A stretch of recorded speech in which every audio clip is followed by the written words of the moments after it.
Magandang umaga. Talakayin natin ang mga naratibo ng Malacanang na maraming tataka naman ako ba't maraming mga kakamping na naniniwala. Yung mga kakamping karamihan sa kanila ay nagiging pro-BBM. So, lahat po sila ay anti-DDS pero pro-BBM. Yan napansin ko sa kanila. Kumbaga yung kanilang pagkakampi ay doon sa bahala na kasi ayaw na talaga sa mga Duterte. At dahil niya, kahit na nangurakot na trilyon yung BBM, kakampihan pa rin nila. Anong klaseng mga ito? Anong klaseng utak po meron kayo? Let us set things straight.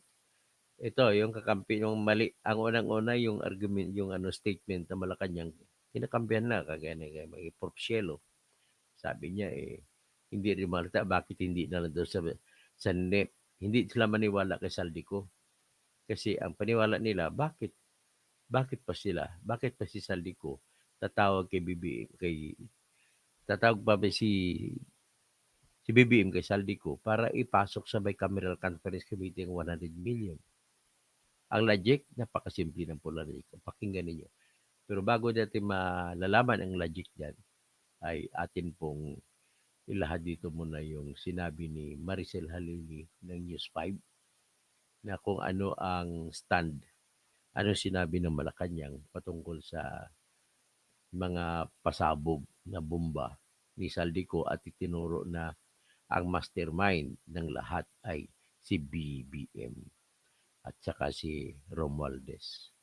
So ito po yung isang natataka ako gulat ako pati si Heidi Mendoza. Ay bakit hindi nyo ba naisip? Pag-isipan nyo naman ang malalim, bakit ganun ang diskarte? Hindi nyo ba iniisip na ang argumento nyo, bakit hindi na lang sa NEP inilagay? Okay, i-compare mo yung NEP. Kung doon ka magpasok sa NEP na programa at kung doon ka magpasok sa dulo sa Bicameral Conference Committee. Pag pinasok nyo po sa NEP, National Expenditure Programs, chances are, tatanggalin ng mga congressmen at senador yan along the way habang binubuo yung batas. Pero kung doon ka na magkipag-usap sa kanila, total hawak ko naman sa liig si Saldico at si Romualdez. Bakit ka pa maghihirap? Hindi doon mo na ipapasok sa dulo sa Bicameral Conference Committee. Ang tatahakin na lang na trabaho ay pagpatapos doon, ibalik na lang po sa mga senador at saka congressmen at wala na silang gagawin. Tatanungin lang, those who are in favor of the Bicameral Conference Committee report, say aye, aye. Oh. Those who are not in favor, say nay, nay. Ay, dali lang. Sa history po ng budget law, kapag natapos na po sa Bicameral Conference Committee, wala pa akong nakita na hindi inaprubahan. Lahat po aprobado. Kaya pakinggan natin po muna at ulitin ko yung aking argumento. Pakinggan po na natin si Madam si Maricel Halili. Maricel Halili, isang magandang reporter ng News 5.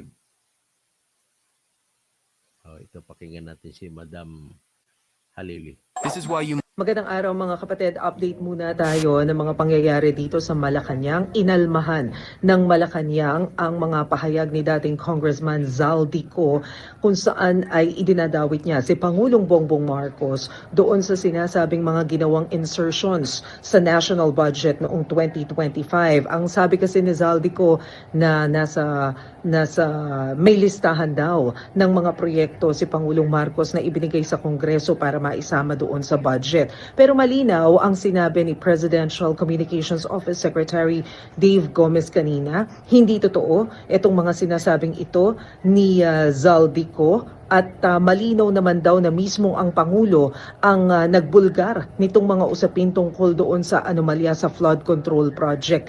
Itinanggi rin ni Budget Secretary Amina Pangandaman itong mga akusasyong ito ni Zaldico. Dagdag pa ni Undersecretary Claire Castro, kung talagang hari itong si Pangulong Bongbong Marcos, kagaya ng sinasabi nitong si Zaldico, hindi na daw niya kailangan pang daanin sa insertion sa national budget yung pagdagdag ng pondo, dahil pwede naman na idiretso na ito doon sa National Expenditure Program o yung mismong nilalatag ng DBM. Kaya hindi daw niya alam kung ano yung pinaguhugutan ni Congressman Zaldico dito sa mga pangyayaring ito. Mas maigi daw, sabi ni Yuse Castro, na bumalik na lang siya dito sa Pilipinas at sabihin niya yung kanyang mga pahayag ng nag-oath, may panunumpa, nang sa gayon ay may malinaw na basehan etong mga sinasabi niya at nang maimbestigahan ng maayos. Gayon pa man, sinabi pa rin ng Malacanang na hindi pwedeng makansela ang pasaporte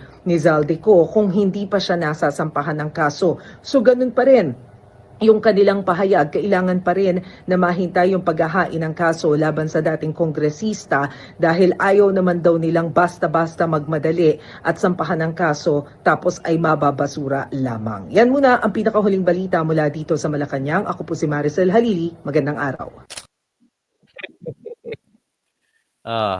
Tingnan natin kung ano mga sinabi ni Maricel Halili. Ang sinabi niya ay base daw sinabi ni Atty. Claire Castro, saka ni Dave Gomez, at saka ni Amina Pangandaman, ay gumagawa-gawa lang ng kwento ito si Zaldico. Pagsabi na daw na ang mastermind ay si BBM. Kasi ang number one point na sinasabi ni Zaldico, in fact, ang katotohanan nga niyan ay tinawagan pa nga ako na i-remind ako sa 100 billion na project na na insertion. At tinawagan daw siya ni Amina Pangandaman. So, kung tinawagan siya ni Amina Pangandaman, ang sabi niya ay ni-remind siya na ang insertion kasi daw na yun kay BBM, kay Martin Romualdez. Okay na yun at pinangakuan na siya na ipapasok na. So, ngayon kung ang tanong totoo ba 'yun o hindi, 'yan ang issue ngayon kasi tinatanggi ng mga tagapagsalita ni BBM. So, binalita nga ni Maricel Halili ng Channel 5, News 5. So, sabi nila, paano daw maging totoo yung sinasabi ni Zaldico na kung totoo ba yung pagsingit ng gusto ni natatawag si Marcos kay Zaldico na isingit?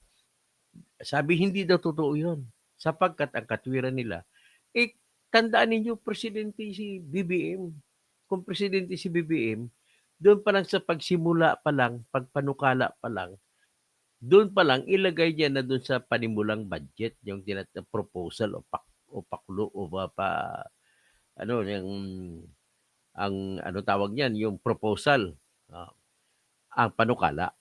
So, ilalagay na doon sa tinatawag na National Expenditure Program. Doon na daw ilalagay.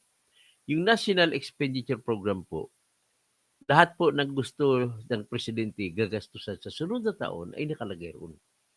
Nakalagay po yan sa Section 22 ng Article 7 ng ating Constitution na nagsasabi na exclusive na kapangyarihan, tanging si BBM lamang ang pwedeng gumawa ng ipanukala kung ano ang gagawing mga proyekto sa susunod na taon. Ngayon, ang panukala na yan ay marami yan. Mga panukala panggasto sa mga opisina, sa lahat ng mga empleyado ng gobyerno, diyan po nakalagay. Lahat po ng gagamitin ng gobyerno, mga pamahalaan natin, ng mga panggasolina, pang bond paper, pang sasakyan, bibili na kung anong mga tinatawag na capital outlays, kagaya ng mga computer, pagpapatayo ng building, para gagamiting tanggapan, ay nakalagay po dyan, tanging Pangulo lamang po ng Pilipinas ang may kapangyarihan. At inuutusan ang Pangulo ng Pilipinas sa Constitution sa Section 22, Republic Article 7, na kailangan after 30 days na pag-deliver mo ng SONA, yung State of the Nation Address na kung tawagin ko minsan ay State of Nothingness Address, ay 30 days isusubmiti mo na ngayon ang panukala mong ibabudget ng bansa na gagastusan. So 30 days, nilagay na dyan. So ngayon ang kasunod na proseso, ibibigay ngayon, ipapadala ng Office of the President sa pamamagitan ng Department of Budget and Management na secretary ngayon ay si Amina Pangandaman, ibibigay ngayon ipapareceive nila sa House of Representatives. Pagkatapos naman, ang gagawin ng House of Representatives, itong proseso, tinuturo ko sa inyo yung proseso ng paggawa ng batas, ay magdidebate sila, titingnan nila ang budget na panukala ng presidente. Ano ba ito? Palusutin natin. Ganun ginagawa nila eh. Ngayon, ang ginagawa sa practice ng ating congressmen, may kani-kanya silang tinatawag na paboritong proyekto. At kung makita nila, hindi nakalagay ang proyekto nila na paborito, tatanggalin nila ang ibang mga proyekto ng presidente at papalitan ng kanilang proyekto. So sa madalit sabi, kung gusto ni BBM ang mga proyektong gusto niya, makakasiguro ba siya na ang paglalagay lamang niya doon sa National Expenditure Program ay aaprobado na kagad? Very clear. Pwedeng tanggalin ng congressman, ng senador. So, hindi siya makakasiguro na maaprubahan. So, kung hindi ka makasiguro maaprubahan, so illogical. What is the point in the argument of Attorney Claire Castro at si Amina Pangandaman na parehong magagandang dalawang yan? Pati si Dave Gomez na kalbo kagaya ko. Pati si BBM mismo at mga supporters niya, pati si Toby Chanko. Pati si na hindi rin naniwala na si Ping Lacson na dahil doon na bakit last minute talagang hinarangan ni Ping Lacson, hindi niya pinayagan na magsalita sa Blue Ribbon Committee si Saldico sa pamamagitan ng video. Yun pala, kasi magpapasabog. So ang katwiran nila ay kung gusto ni BBM mga proyekto, doon na lang sa National Expenditure Program, ilagay nyo na. Total. Ngayon, nakita nyo ng proseso ng ating paggawa ng budget. Pagdating sa mga congressmen, balangkasin, tanggalin ang mga gusto ni BBM at ilagay nilang gusto nilang proyekto. Ganon din mangyari sa pagdating ipasa sa Senado, ganon din mangyari. So magkaiba-iba ngayon ang version, angat na yun din sa tinatawag na Bicameral Conference Committee. Yung representante ng House of Representatives na pinangungunahan ng Speaker at saka ng Committee Chairman ng House Appropriations Committee at sa kabila naman, mga Senate President at saka Finance Committee Chairman ng Senate Committee ang maghaharap. May kasama silang kung sino pa ibang mga congressmen at sa kabila naman mga senador. So, ganong proseso. Pagdating doon sa Bicameral Conference, tanggalin yung iba kasi may kani-kanyang interest ang mga senador at saka mga congressmen. So, kung yan ang proseso po, pag ikaw si President BBM, ano ang gagawin mo para mas malaki ang chance mo na ang gusto mong mga proyekto ay maaprubahan ng Kongreso? Sa NEP ba ay sapat na? Hindi. Pinakita ko na ang proseso eh. May kani-kanyang interest yung kaning mga senador at saka congressmen. So pagkatapos niyan, di ano gagawin? Total, nagkataon naman ang speaker ay pinsang buo ni BBM. Tawag siya, insan, subukan mo naman ako, magpainggit yung hindi ko nilagay doon sa NEP, ay ito yung gusto ko ipasok. 100 billion yan. O sige, sasabihin ko kay Saldico, sabi naman ni Romualdez. Ngayon, pag pinasok niyan, ang kalaban na lang dyan sa kabila, sa Senate ay baka kontrahin ni Senate President Chis Escudero. Kukontrahin ni Grace Poe. Kasi siya po yung Finance Committee Chair noon. So ngayon, para mas malaki ang chance maaprubahan, makipag-horse trading ngayon sila. Sasabihin ni Saldico at saka ni Romualdez sa kay Chis Escudero at saka kay Grace po, Madam, Sir, Senators, pwede bang tulungan nyo kami dito, suportahan nyo ito na ipasok itong insertion. At kung ano man sa inyong gusto, ay ipasok nyo rin para ayos na lang ang budget natin. So, ganun pong horse trading na sinasabi. So, kung horse trading, pagka naipasok na sa Bicameral Conference Committee, ang kasunod na proseso na natitira ay i- imprinta yung tinatawag na Bicameral Conference Committee version. At ang tawag niyan, Bicameral Conference Committee report. At yung report na yan o version ay ibabalik sa kanilang house. Sa House of Representatives at saka sa Senate.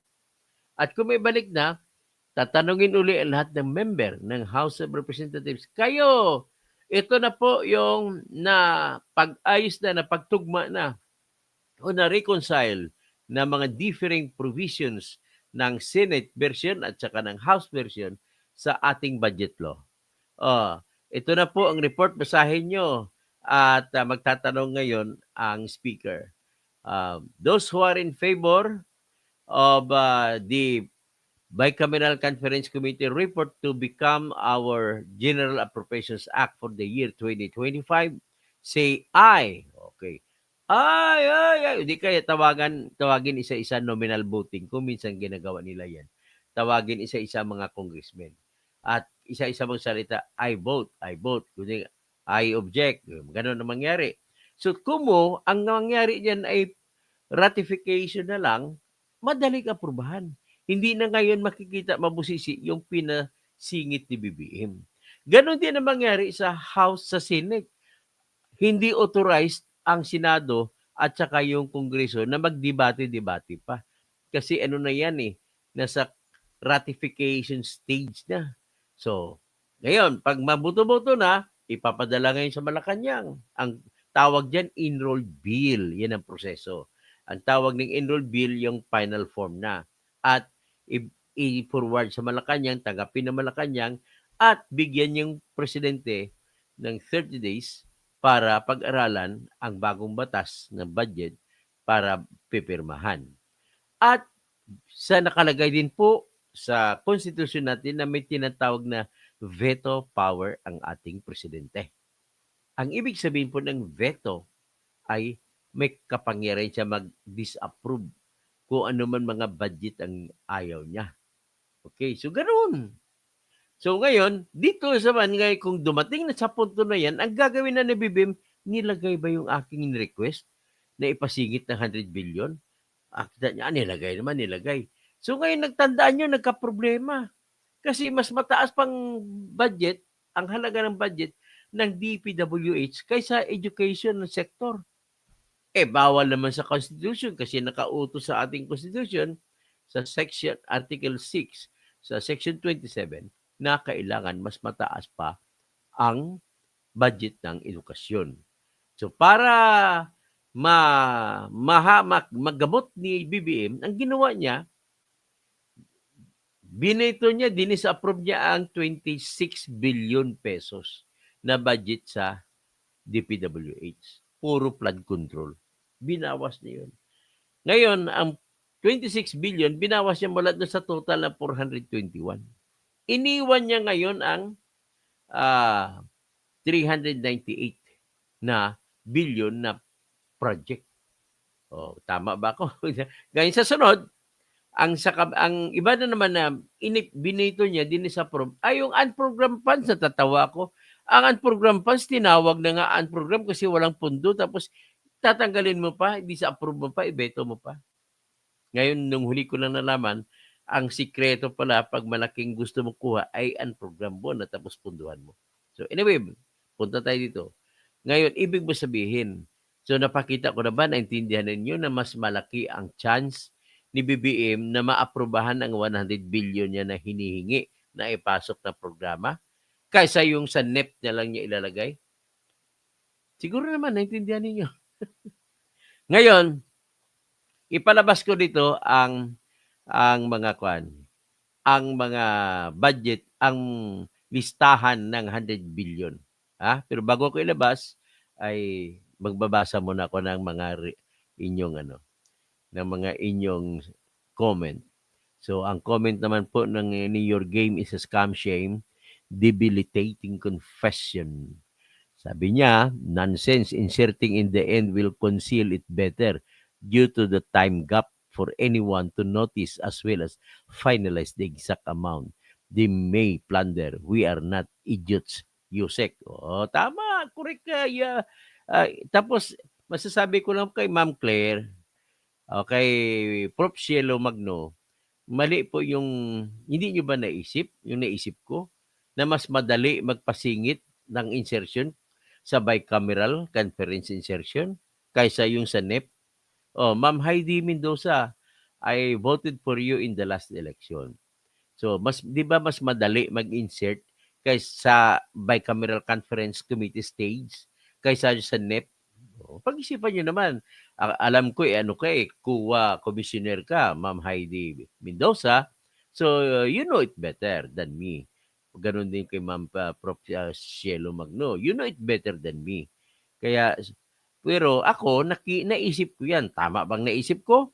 Kaya dinaan ni BBM doon sa bicameral kasi mas madali ipasok at kukunti na lang. Total, pinsang buo mo naman ang magmamando doon sa kalahati at bata niya si Saldico. At ang kalaban mo na lang ay ang mga senador. Eh, madali lang senador. Bigyan mo rin sila ng kanilang proyekto. Tanongin mo, anong gusto niyo ipasok? Ipasok natin. Payag kami. Basta sa aming gusto, ipasok niyo rin. O, ganun lang po yun. Trade horse lang yan. Tapos sabi ni Yorgi Misakam, as a scam shame, if they will put their schemes in the net, somebody in Congress might notice it and will be deliberated or be removed. Correct, you are. It's inserted in the end, so no more debates and sign it quick. Sige, ang ganda ng English mo. Wendell Abigail, nagsalita na si Saldico. Yan nga ang inaantay ng mga tao na magsalita si Saldi tapos sabihin ng taga Malacanang na di totoo, ginawa tayong mga bobo. Yun kay Mrs. Kamsem, which Dr. To really happened. The horse trading came in the form of added funds for the Senate. It was revealed by Chis and Poo before elections. Oh, di ba? O tama, naalala ko. Low class, magnanakaw si BBM. Rene Lobaton, good morning, Toto Tirador. Madamo nga salamat. Low class, BBM, magnanakaw. Rafi Tulfo, alias Pulandit. Hello, Dok Toto. Tapos Kenneth 26, sa tingin mo katoto, may hawak pa mga evidences. Marami pang tingin ko hawak na evidence. Okay, pakita ko sa inyong ebidensya ngayon. Pinost ni Saldico sa kanyang Facebook page. Ito po yan. Pakita ko sa inyo. Ito, napakatindi talaga. This is a confirmation that Saldico is not making Marites type. He has receipt o resibo, may resibo siya. O, yan ang kanyang, nakita ninyo, yan po yung kanyang Facebook page. Yan. Ngayon, ipakita natin dito yung kanya, pinost niya na ebidensya. Ito, ladies and gentlemen. Yan. O, yan ang ebidensya. O, tingnan nyo ha. Tingnan nyo ano magkano ng budget total. 100 billion. Palakin pa natin. 100 billion, 55 million, 970,000 pesos. So, ang budget para sa DPWH ay 81 billion, 287 million, 503,000 pesos. Ang other government institutions or agencies naman na budget ay 18 billion, 768 million, 467,000 pesos. Yan po. O ito mga proyekta, hanapin nga natin dito. Isa-isa nga natin. Subukan natin isa-isa. Adriatico sa Manila ito ha. Alcati, CSR, Junction, Arayat, okay, mga Pampanga yan, Aurora Boulevard, Quezon City ito yan. O Katipunan, Quezon City. O Bacolod, Circumferential, Sabah Negros Occidental ito. Tapos Baliti Drive. Baliti Drive, mukhang Batangas to ah. O, Bantayan sa Cebu. Ito. Next is, anong mga proyekto ito? Batangas, San Pascual. Aba, sa lugar ni ni Jinky Luistro ah. Batangas, Bayawan, sa Mabinay Road at sa Negros Oriental to. Binalbagan, Isabela, Negros Occidental. So, Buendia, Flyover, Sampaguita, ang dami ha. Hanapin ko ang pinakamalaking proyekto na pinasok dito. 180 million. Candaba. Candaba, Pampanga. Candaba, Santa Ana Road. 180 million. Tapos, ano pa ba ibang malaki dito? 150 million. Ang Buendia Flyover along Ross Boulevard. Ayan. Tapos, ito, malaki, 350 million. Sa Bawan, sa San Pascual, Bawan, sa Batangas City. Tatlong 350 million ay 1 billion and 1 billion and 50. 1 billion and 50 million. So, yan po sa lugar ni Jinky Luistro. So, tingnan naman natin dito. Anong pinakamalaking proyekto dito? 800 million. Construction of Abra, Ilocos Norte. Nako! Talagang kay Sandro, ang laki ng project, 800 billion. Pinasingit ni BBM mo. Nakita nyo? 800 billion, palakihin ko. Yan. Construction of Abra, Ilocos Norte to Abra Kalinga Road, Bypass Road, Bangged and Tayum. Yan. So nakita ninyo? 800 billion na kay sa Ilocos Norte. Grabe. Tapos ito naman, tingnan natin.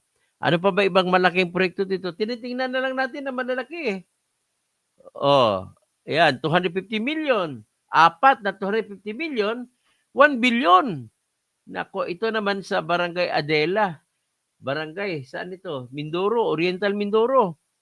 Ano pa bang ibang hanapin natin mga Ilocos dito? Construction, Mangga, Sipukot. Sa Bicol naman yan. Ang daming Bicol, mga mahigit 1 billion. Nako, 2 billion sa Bicol. Tapos, camping grounds. Ano pa bang iba? So, Tiplex. Tiplex, sa Pangasinan ito. Ilan Pangasinan? 1, 150, 2, 350, 450, 600, 748, 848, 900, 848, so 897, yan, 897, halos 1 billion. Titingnan natin kasunod. Ito naman, saan ito? Barangay, Poblasyon, Kahidyukan, Sibuyan Island, Romblon, 250, dami Post 300, sa Nauhan, grabe, Oriental Mindoro, dami yan. Next pa. Insertion, lahat ito ni Saldico. Sa Kalintaan, Mindoro Occidental, 250 ba? Bilyones. Ilang bilyon ito? 1, 2, 3, 4, 1. 1, 2, 3, 4, 2. 1, 2, 3 billion. 2 billion. Ba marami pang iba. Sipukot, Camarines Norte.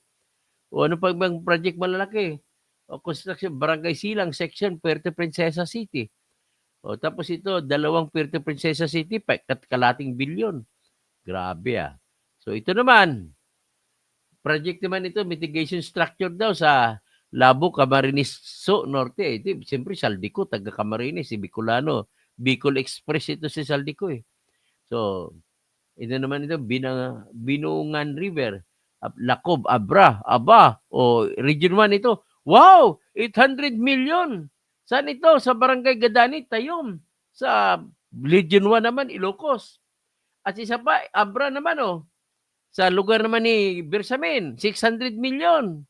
Grabe, construction of Nagba Bridge including approaches. Grabe kayo. Matindi. Ito naman ang project nito. Construction assistance sa Quezon City. Maliit lang yan, 25 million. Pero ito malalaki sa Palawan. Palawan, isa, 2, so 500. Kasi ito pong mga Palawan po, ang lahat ay caretaker congressman si Martin Romualdez. Kaya pala malalaki. Ano pa bang iba malaki dyan? Hanapin natin iba malaki. Hinahanap ko lang malalaking proyekto O ito, sorry. Mga maliit lang 'to, 50 tsaka 100 Sa Mindanao kasi, kaya maliit lang binibigay nila. Ito medyo malaki din ito, mga 800 million sa tinig, Abra na naman, Abayaw, nako! Grabe ang Region 1, Ilocos Norte, tsaka Abra. Siyempre ang Abra, si Bersamin. Grabe, 800 million, no? Oh, ano pa bang iba? Panay insertion ito, ha? O, ito naman, 300, dalawang 300 sa Cebu.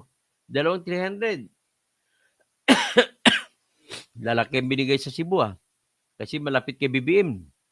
O, Dumanhog, Cebu. Ba, kay ano yan, lugar ni Garcia, Gwen Garcia. Kaya binigyan ng malaking proyekto. O sa Barile ba, lugar ng mga kamag-anak ko ng mga kausing doon sa Barile, dalawang 300, 600 yan. Grabe. Ito naman, malalaki rin ito. Pinakamalaki, 190 million. Ano to, sa Camarines Sur. Well, grabe, pinagpala talaga mga taga Bicol. Oh. O ano naman ito, road package, Sarong, Ukayan, Sandoval, Paho, Ikang-Ikang. Saan ba itong road na ito? Camarines, Bicol. Grabe, 333,900.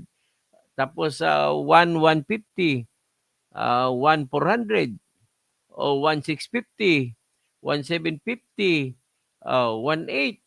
Nako, grabe. So pinagpala lang talagang Ilocos at saka Bicol.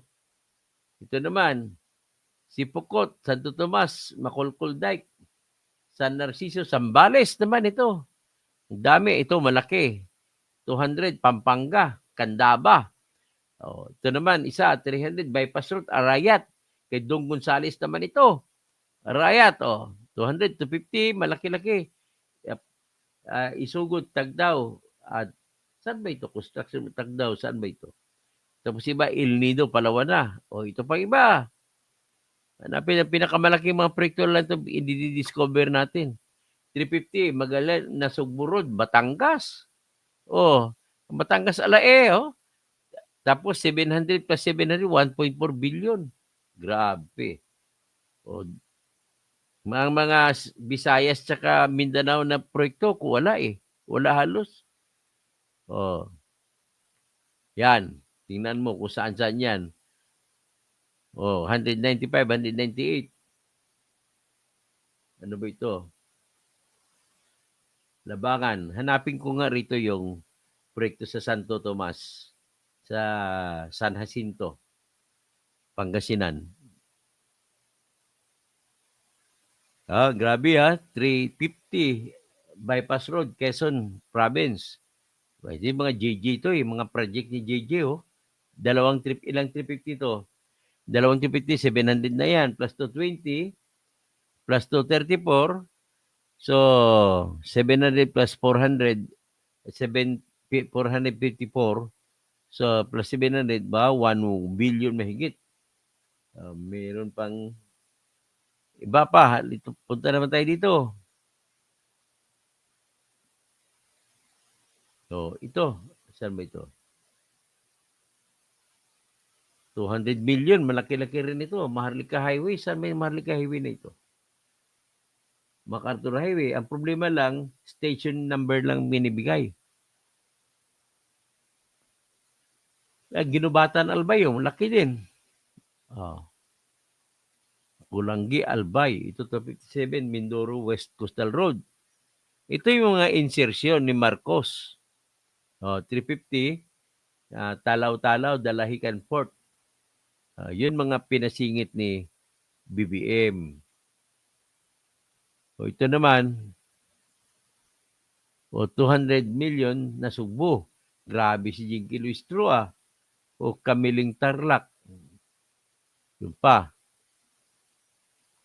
Dami, Okay. Ano pa ito? Yung malaki. Hanapin ko lang malaki.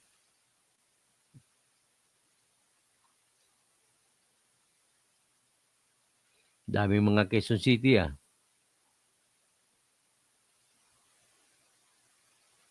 Yan.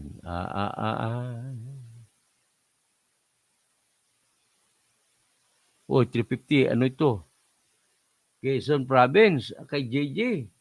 Sariaya, Bypass Road. Grabe ha. O, 700 million. Malalaki. Next. O, 300 million. Package 1, Quezon Province. Tayabas Bypass Road. Puta, grabe. Kumita talaga nung si JJ Suarez ha. O, grabe. Ilan lang Tayabas? Oh, 1, 2, tapos 400, plus 300, 700, plus 300, 1 billion, 1 billion 140, 1 billion 340. Oh, yan. Grabe. 81 billion lahat. Yan po ang proyekto. Tapos ito naman sa ibang opisina. So, ang ginawa naman ito sa ibang opisina, nilagyan ng massive coconut planting, 1 billion. Coconut Fertilization Program, ito sa Philippine Coconut Authority, 1,863 million. Tapos sa National Electrification Administration, dagdag na pondo para sa sityo na elektrifikasyon, 2 billion. Sa National Housing Authority, ito yung 1 million a year na program ni BBM. Hindi ko alam kung nakapagtayo na ba ng bahay. 1 million a year na bahay. Tapos sa Office of the President, ASEAN Summit, 5 billion. Tapos sa DICT, roll out ng Common Tower Project, 5 billion. Tapos sa Department of Information and Communication Technology, ay 1,500,000,000. Yan po ang lahat ng insertion. So, anong masasabi nyo? Sino nagsisinungaling? Ay, nako. Galit na galit si Wampom sa akin. Hoy, kalbo. Isa ako, pwede rin ako gumawa ng listahan. Hoy, paano hindi listahan? Yung may page numbers eh. Bigay mo, may page numbers oh. Nakalagay ang page number sa GAA. Kaya, hindi ka dapat mag-invento. Ayan o, kita nyo, page 542. Yan o, sa gilid. 534. O yan, makikita mo. Kaya gagawin ko nito, bibili ako ng isang buong kopya ng General Appropriations Bill. So, sige, magtawag na lang tayo. Kumita na malaki yung construction business si Ping ngayong BBM admin. Baka siya ang supplier ng mga contractor na yan. Malamang. Ray De Los Reyes, good morning, Dr. Toto Causi. Si Wompomp, ay kalbo tawag sa akin eh. May farm to road market dyan. Ay, hindi ko nakita ang farm to market road. Si Amina Pangandaman, Katoto, dapat din ipatawag sa Senado.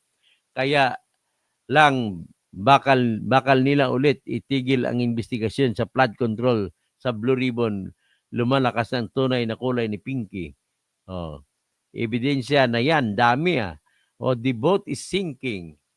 Dr. to, napapriskon ang 3 PCO.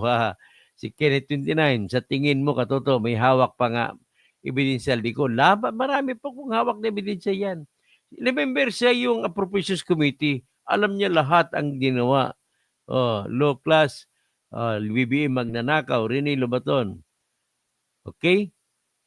Sabi naman niyan, if they will put their schemes in the name of tama, sabi ni Wendell Miguel, nagsalita ni Saldico. So iba pa po magsabi, no? Si Kamarong magnanakaw. Yung mga may kalukuhan sa mga congressman na patahimik dati kay BP Sara araw-araw ng papreskon. Plus, si Stella Kimbo, dapat ipatawag na rin. So, natatawa ako sa mga tambi vloggers at mga kakamping. Si Saldico ang nagsalita pero kinokonek pa din sa mga DDS. Ayaw pala magsalita si Saldico. June Abilino, itigil na po yung Senate hearing, pinagluluko lang tayo. Anpi Dialman, mala. Pag mala, malaki. Ibig sabihin sa Maranao, mala. Miyaka lala. So, mga project ni Ran. Antona ini, representative Zia Adyong Alonto. Antona so lubakan ka imanto.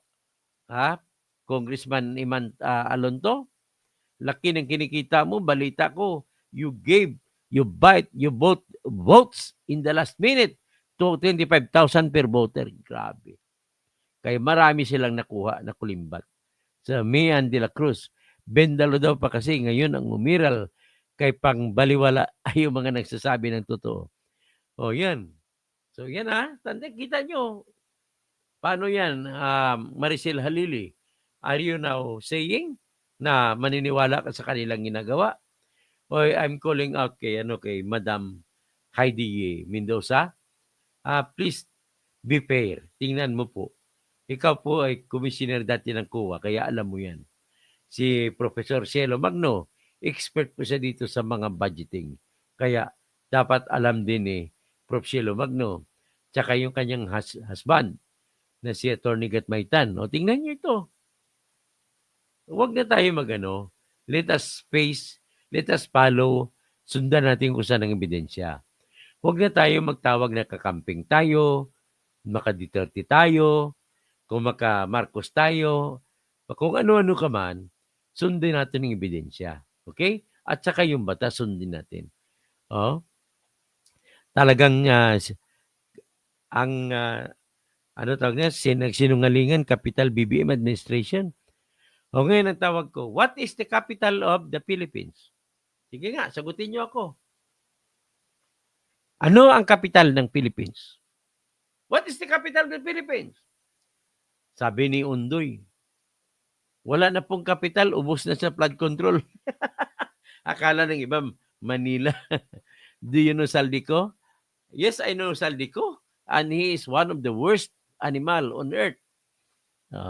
Ang dami nagtatanggol bigla kay Romualdez at BBM, lumabas ang kulay nila. Kaya kayo I challenge all the kakamping, including Attorney Insurrecto, including Bloodcaster Armandin.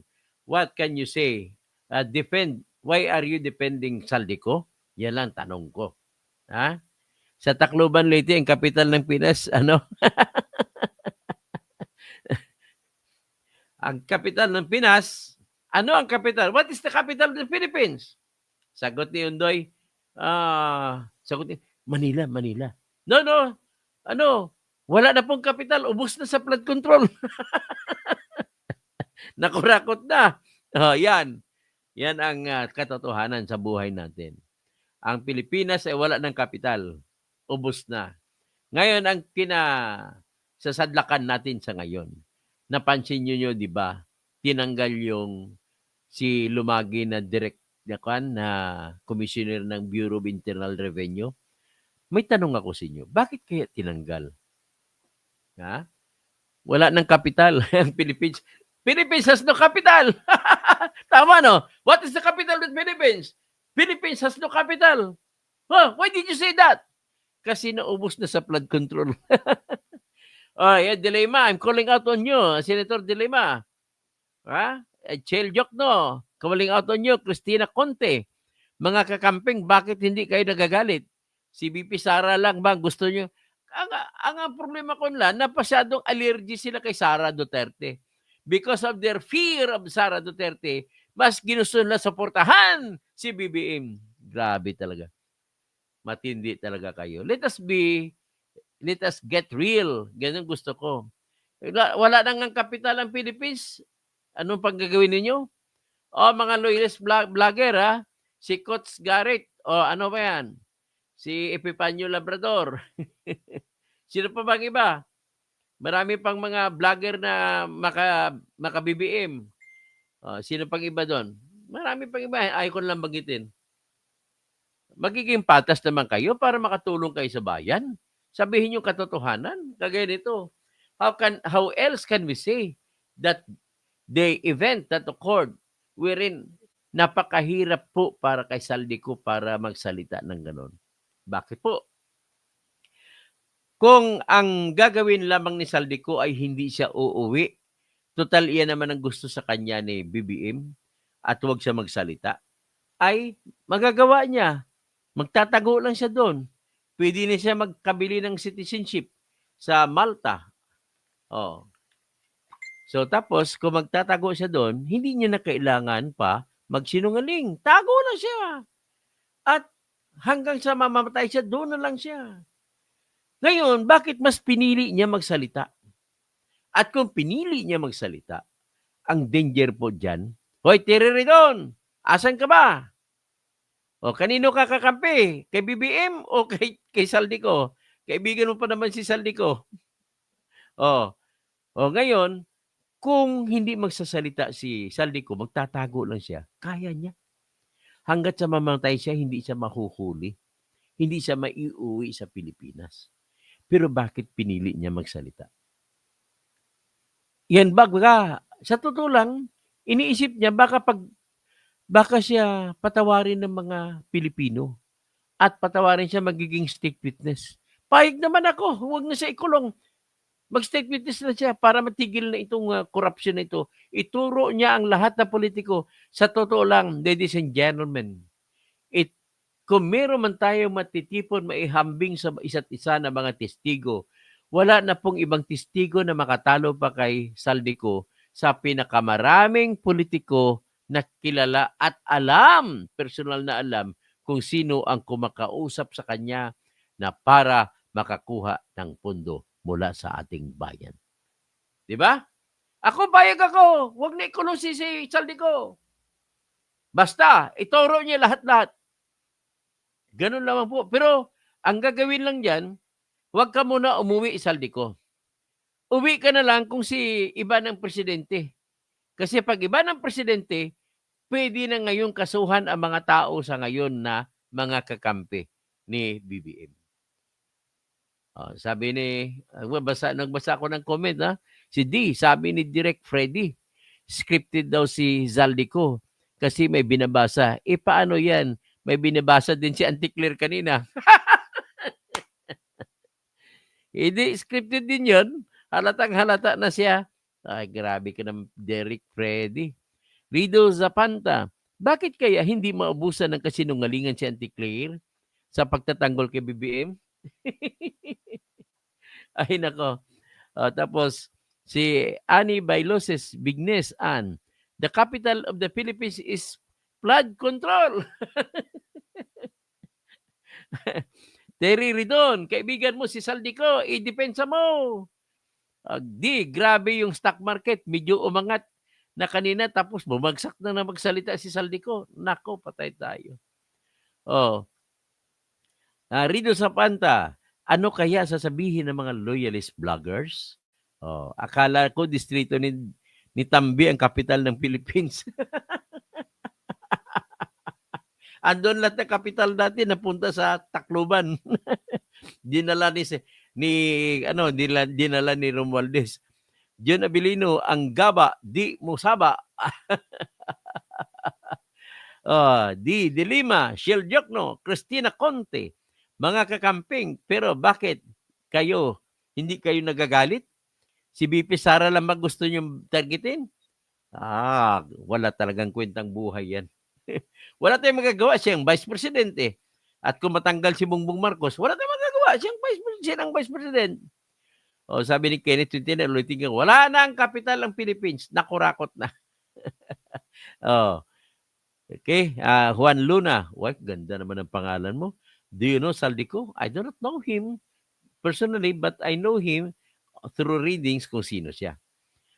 Rido Zapanta, kamarang magnanakaw. Okay. Sino pang iba? Julieta Ilagan, Toti Guzman, Dok Toto, paniwalaan kaya ng mga tirador, mga senador ang statement ko, mapipilitan sila maniwala dyan. Julieta Ilagan, tapos uwi si Saldico pag hindi na si BBM ang president. Tama po yan, yun ang gagawin niya. Overtime, mga loyalist at tambi vloggers, kumikita sila ngayon. Mamaya, 15 na so may sweldo na sila ngayon. May sweldo na mga tambi tsaka BBM vloggers.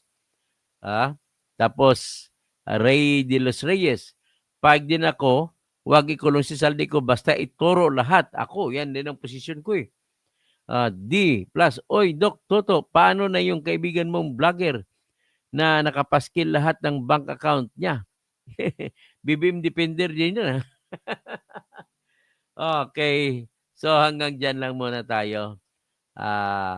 Ang ulitin ko lang tanong, sabi ng teacher, "Class, what is the capital of the Philippines?" Sabi ni Undoy tumayo, "Ma'am, ma'am, ma'am, ma'am." "Oh, Undoy, what's the capital of the Philippines?" "Ma'am, wala na po ma'am, ubos na sa flood control ang capital ng Philippines." Shane Sionko, what about Ronald Llamas? Take on this. Ay, hindi ako po. Pasensya na, ka Ronald.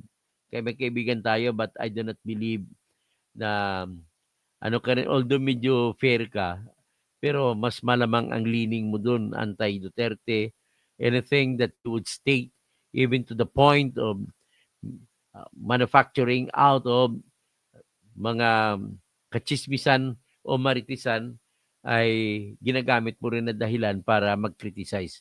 Bakit pala hindi pa kayo natigil dyan? At hindi nyo kinikriticize si BBM. Ganun lang. Kapital ng Philippines, puro utang. Ang problema sa mga kakamping kasi, pati yung Trillanes din, tumatanggap kasi si Trillanes ng suporta mula kay Lisa Araneta Marcos. Kaya ang kanyang buhay, hindi siya mabubuhay kung hindi niya matitira si Bongo at saka mga Duterte. Ganon po siya. He is a man of no integrity. He has no honor to present to me. In my eyes, he is nothing but another user. Natandaan niyo pa yun? Sabi magka-akusa pa siya kay mga Duterte, mga China. Bakit ikaw noon ang ginawa ni Noynoy na kumausap sa China panahon na hindi pa nagagawa yung mga island-island? Ngayon, pagkatapos mo nang usap doon, sinita ka ni Enrile, na buhay pa nun si Enrile, ay pagkatapos nun, nagkaroon na ng isla ang China sa Philippines, sa West Philippine Sea. Okay, hanggang dyan na lang mga kababayan ko. Sabi nga ni si Magaluna, yung rapper. Mga kababayan ko, binib ako sa kulay mo. Ako ay Pilipino. Okay. Dapat sana maging ano na tayo maging makabayan na tayo. Hindi na pwede isisi si Duterte ang pangyari ngayon kasi 3 years na. 3 taon na wala kang ginawa. Kung may mali man po si Duterte, dapat na-correct mo na, BBM. But the problem is, it seems you are disconnected to reality. You do not know what is happening to you. All you know is only how to get money. Grabe ka. Ngayon, si Orly Gutesa, nakakonect, corroborated ang mga kwento na-corroborate ni Saldico yung kwento ni Orly Gutesa. Sino pa bang iba? Okay? Hanggang na lamang, magandang umaga po sa inyong lahat.